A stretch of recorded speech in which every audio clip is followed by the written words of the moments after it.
ഈശോ മിശിഹായ്ക്ക് സ്തുതിയായിരിക്കട്ടെ.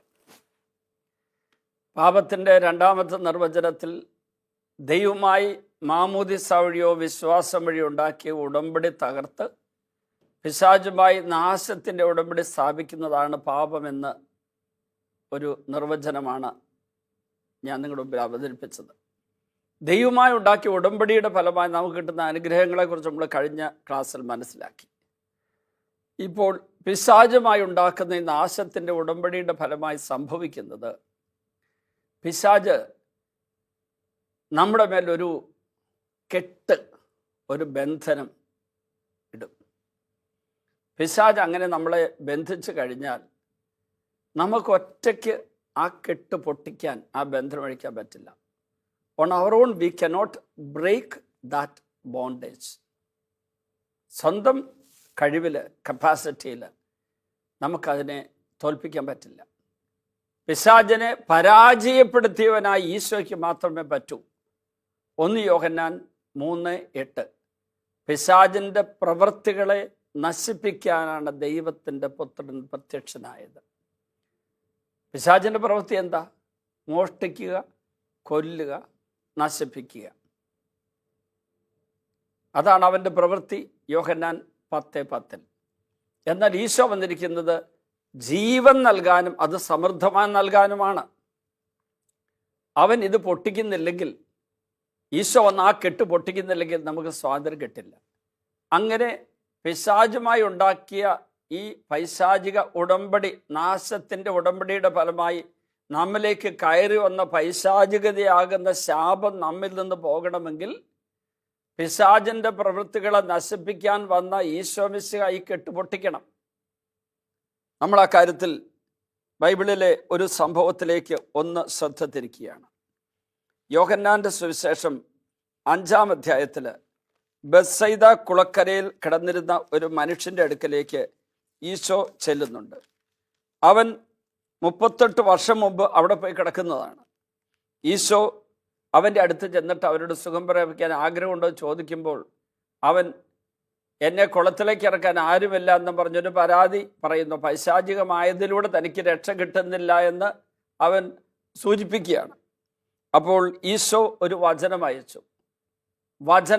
ഈശോ സുഖപ്പെടുത്തുന്നതിൻ്റെ ഒരു തെളിവാണിത്. ആ വചനം എന്താണ്? അപ്പോൾ ഈശോ പറഞ്ഞു, എഴുന്നേറ്റ് കിടക്കയെടുത്ത് നടക്കുക. അവൻ തൽക്ഷണം എഴുന്നേറ്റ് കിടക്കയെടുത്ത് നടന്നു. കാരണം അവന് സൗഖ്യം കിട്ടി. 38 വർഷം മുമ്പ് ഈ ബെത്സൈദ കുളക്കരയിലേക്ക് അവിടെ ബന്ധിക്കപ്പെട്ട് കിടന്നിട്ട് എന്തുകൊണ്ട് അവന് തിരിച്ചു വരാൻ പറ്റിയില്ല? കാരണം അവൻ ഒറ്റയ്ക്ക് അവൻ്റെ കെട്ടുപൊട്ടിക്കാൻ പറ്റില്ല. അവൻ്റെ കെട്ടുപൊട്ടിക്കാൻ അതുപോലുള്ള പലതരത്തിലുള്ള കെട്ടുകളുള്ളവരാണ് ആ ചുറ്റുപാടുമുള്ളത്. ഇതൊരു വിജാതി ആരാധന സ്ഥലമാണ്. എസ്കുലാപ്പിയസ് എന്ന ദേവന് പ്രതിഷ്ഠിതമായ വിജാതി ആരാധന സ്ഥലത്ത് കിടക്കുന്ന ഇവനെ അവിടെ നിന്ന് മോചിപ്പിക്കാനായിട്ട് അവിടെ നിൽക്കുന്ന ആർക്കും പറ്റില്ല. കാരണം അവരാ ബന്ധനത്തിലാണ്. അപ്പം അതുകൊണ്ട് ദൈവമായ, ദൈവപുത്രനായ, രക്ഷകനായ, പിശാചിൻ്റെ ബന്ധനങ്ങൾ തകർത്ത പാപശാപ നിഹന്താവായ ഈശോ ചെന്നിട്ട് വചനമയച്ച് ലാസറെ പുറത്തു വരിക എന്നുള്ള വചനമയച്ച് സുഖപ്പെടുത്തിയതുപോലെ മർക്കോസ് 2-ാം അധ്യായത്തിൻ്റെ 5-ഉം 10-ഉം വചനങ്ങളിലൂടെ അവൻ്റെ പാപം ക്ഷമിച്ച് തളർവാദ രോഗിയുടെ എഴുന്നേറ്റ് നടക്കുക, കിടക്കയെടുത്തെന്ന് പറഞ്ഞതുപോലെ ഈശോ ഇവിടെ പറഞ്ഞു. ഉടനടി അവൻ്റെ കെട്ടുകൾ അഴിഞ്ഞു. ആ ജാതി ആരാധന സ്ഥലത്ത് പോയതിൻ്റെ ഫലമായി വന്ന പൈശാചിക കെട്ടവനെ 38 വർഷത്തോട് ബന്ധിച്ചിട്ടെങ്കിൽ ഇതാ ഈശോ അവനെ തൻ്റെ വചനമയച്ച് അവിടുന്ന് വിമോചിപ്പിച്ച് തിരിച്ചവനെ ദേവാലയത്തിൽ എത്തിക്കഴിഞ്ഞപ്പോൾ അവരോട് പറഞ്ഞു, ഇതാ നീ സൗഖ്യം പ്രാപിച്ചിരിക്കും, കൂടുതൽ മോശമായതൊന്നും സംഭവിക്കാതിരിക്കുക, ഇനി വലിയ പാപം ചെയ്യരുത്, ഇനി വീണ്ടും പാപമേഖലയിലേക്ക് പോകരുത്. പാപം വഴി നമ്മിലേക്ക് വരുന്ന പൈശാചികതയുടെ ഈ കെട്ടുപൊട്ടിക്കാൻ അത് അത്ര നിസ്സാരമല്ല. കുംഭസാരം എന്ന കൂദാശയിൽ ഈ മിറക്കിൾ നടക്കുന്നുണ്ട്, അത്ഭുതം. കുംഭസാര കൂദാശയിൽ പാപത്തെ വെറുത്തുപേക്ഷിച്ച് ഇനി പാപം ചെയ്യരുതെന്നുള്ള തീരുമാനമെടുത്ത് ദൈവത്തോടുള്ള വലിയൊരു സ്നേഹത്തോടെ, ദൈവൈക്യ ജീവിതത്തിലുള്ള ദാഹത്തോടെയാണ് കുമ്പസാരിക്കുന്നതെങ്കിൽ, ഇനി പാപം ചെയ്യില്ലെന്നുള്ള ദൃഢപ്രതിജ്ഞ, റെസല്യൂഷൻ ഉണ്ടെങ്കിൽ ആ നിമിഷം ആ കെട്ട് പൊട്ടിക്കാൻ ഈശോടെ കടന്നു വരും. ചിലർ ചടങ്ങുമ്പസാരം നടത്തും. എന്ന് പറഞ്ഞാൽ കുർബാന സ്വീകരിക്കാനായിട്ട് NOC കിട്ടുന്ന ഒരു പരിപാടി കുമ്പസാരിക്കണം. അങ്ങനെ ഒരിക്കൽ ഒരു സഹോദരി എൻ്റെ അടുക്കൽ കുമ്പസാരിക്കാൻ വന്ന് സാധാരണ കുഞ്ഞുനാൾ മുതൽ പറഞ്ഞു പഠിച്ചു വെച്ച പാപങ്ങളിങ്ങനെ എന്നോട് പറഞ്ഞു, കട്ടെടുത്തു, അങ്ങനെയൊക്കെ പറഞ്ഞ് സാധാരണ പറയുന്ന അതേ രീതി പറഞ്ഞപ്പം എനിക്ക് വല്ലാത്തൊരു സങ്കടം വന്നു. കാരണം ഒരു 2-2.5 ദിവസത്തെ ഒരുക്കമൊക്കെ കഴിഞ്ഞിട്ട് ധ്യാനിക്കാൻ വന്ന സൗകര്യം എന്തെങ്ങനെ വന്നത്. അപ്പോൾ ഞാൻ പെട്ടെന്ന് ചോദിച്ചു, ധ്യാനം കൂടുന്നുണ്ടോ? ഉണ്ട്. എന്നു മുതൽ? ഞായറാഴ്ച മുതൽ. പാപത്തെക്കുറിച്ച് ഞാൻ പറഞ്ഞതോ കുമ്പസാരത്തെക്കുറിച്ച് ഞാൻ പറഞ്ഞതോ ആയ കാര്യങ്ങൾ വല്ലതും കേട്ടോ? അപ്പോൾ ആ സഹോദരി പറഞ്ഞു, കേട്ടു. അപ്പോൾ എനിക്കൊരു കൺഫ്യൂഷൻ, പിന്നെ എന്താ ഇങ്ങനെ കുമ്പസാരിക്കുന്നത്? ഞാൻ ചോദിച്ചിട്ട് വേറെ വല്ല പാപമുണ്ടോ? ഇല്ല. ഞാൻ വീട്ടിൽ ചോദിച്ചു, ഒന്നുമില്ലെന്ന് ഉറപ്പാണോ? അതെ. അപ്പം ഞാൻ പറഞ്ഞു, ഈശോ അങ്ങനെ അല്ലല്ലോ പറയുന്നത്, പാപം ഒത്തിരി ഉള്ളിൽ കിടപ്പുണ്ട്. അപ്പോൾ എന്താണ് കാരണം? ഇവർ പാപത്തെക്കുറിച്ചുള്ള ബോധമില്ലാതെ, പാപബോധമില്ലാതെ, അനുദപിക്കാതെ കുമ്പസാരിക്കാൻ കാരണം എന്താണ്? ധ്യാനത്തിന് വന്നിരുന്ന 1-ാം ദിവസത്തെ ആദ്യ മണിക്കൂർ മുതൽ ഈ കുമ്പസാരിക്കാൻ വരുന്നവരുടെ എല്ലാ മണിക്കൂറുകളും മുഴുവൻ നേരം ഇന്ന് ഉറങ്ങുകയാണ്. കുടം കമിഴ്ത്തി വെച്ച് വെള്ളം ഒഴിച്ചാൽ എങ്ങനെ ഇരിക്കും? കുടത്തിനകത്ത് വെള്ളം ഉണ്ടാകുമോ? ധ്യാന ദിനങ്ങളിൽ വചനം കേൾക്കേണ്ട സമയത്തിരുന്ന് ഉറങ്ങിക്കൊണ്ടിരിക്കുന്നു. പരിശുദ്ധ കുർബാന പങ്കെടുക്കാൻ ചെന്ന് അതിൻ്റെ ഇടയ്ക്ക് കിട്ടുന്ന ഒരു 10-15 മിനിറ്റ് നേരത്തെ ഹോമിലി എന്ന് പറയുന്ന വചനപ്രഘോഷണം, ആ സമയത്തും ഇരുന്ന് ഉറങ്ങുന്നവരെ കണ്ടിട്ടുണ്ട്. വചനപ്രഘോഷണം തുടങ്ങി അടുത്ത സെക്കൻഡിൽ ഉറങ്ങിപ്പോകുന്നു. അതൊരു തരത്തിൽ ബന്ധനമായിട്ട് എനിക്ക് തോന്നിയിട്ടുമുണ്ട്.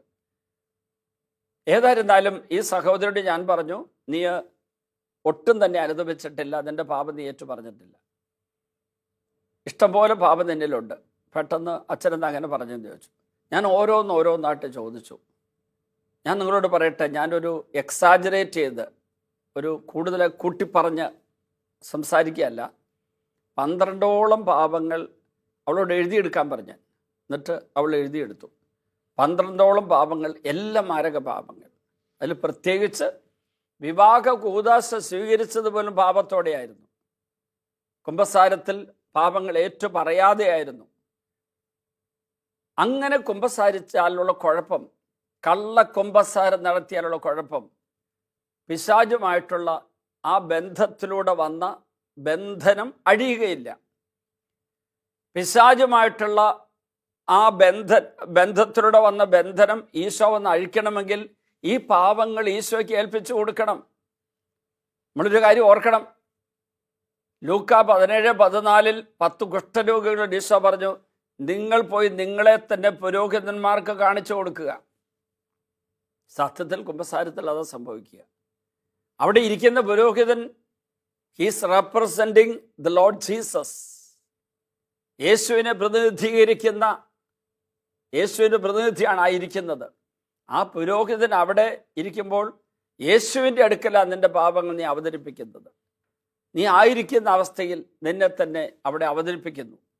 അപ്പോൾ ഈശോ പാപങ്ങളെല്ലാം ഏറ്റെടുക്കുന്നു. ഈശോ പാപങ്ങൾ ഏറ്റെടുത്ത് നിൻ്റെ പാപങ്ങൾ ക്ഷമിക്കുന്നുവെന്ന് നിന്നോട് പ്രഖ്യാപിക്കാൻ വേണ്ടി അവിടെ കർത്താവ് കൊണ്ട് ഇരുത്തിയിരിക്കുന്ന ആളാണ് ആ പുരോഹിതൻ. അല്ലാതെ പാപം ക്ഷമിക്കുന്ന പുരോഹിതനല്ല, ഈശോ ആണ്. മർക്കോസ് 2:10 മനുഷ്യപുത്രന് ഭൂമിയിൽ പാപം ക്ഷമിക്കാൻ അധികാരമുണ്ട്, ഈശോ പറഞ്ഞു. മത്തായി 1:21 അവൻ തൻ്റെ ജനത്തെ അവരുടെ പാപങ്ങളിൽ നിന്ന് മോചിപ്പിക്കും.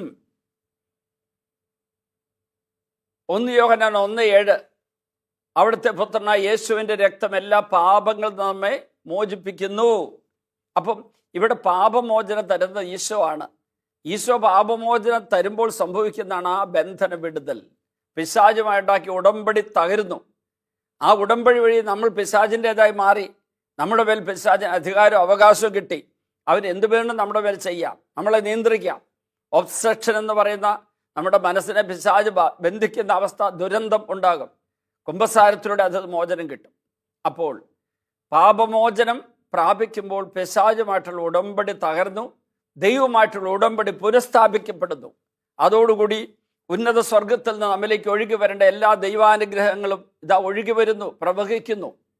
അത് അഭിഷേകത്തിലേക്ക് നയിക്കും. അതിന് തുടർന്നുള്ള പ്രാർത്ഥനാ ജീവിതം, ആത്മീയ ജീവിതം അത് അനിവാര്യമാണ്. വിശുദ്ധമായ ജീവിതം തുടർന്നുണ്ടെങ്കിലേ ആ ദൈവമായി സ്ഥാപിച്ച ഉടമ്പടിയുടെ ഫലമായി കിട്ടേണ്ട അനുഗ്രഹം നമുക്ക് വരികയുള്ളൂ. നമുക്കിന്ന് പ്രാർത്ഥിക്കാം. കർത്താവേ, പാപം വഴി പിശാചുമായി ഉണ്ടാകുന്ന നാശത്തിൻ്റെ ഉടമ്പടി കുമ്പസാര കൂദാശയിലൂടെ അങ്ങ് തകർത്തിട്ട് എന്നെ അങ്ങുമായിട്ടുള്ള ഉടമ്പടി നവീകരണത്തിൽ നയിക്കുമ്പോൾ പിശാചുമായിട്ടുള്ള നാശത്തിൻ്റെ ഉടമ്പടിയുടെ ഫലമായി വന്ന എല്ലാ തിന്മകളും നീക്കിക്കളഞ്ഞ് അങ്ങുമായിട്ടുള്ള ഉടമ്പടി പുനഃസ്ഥാപനത്തിലൂടെ വരുന്ന എല്ലാ കൃപകളും അങ്ങ് ഞങ്ങൾ നിറയ്ക്കുന്നുവെന്ന് മനസ്സിലാക്കി.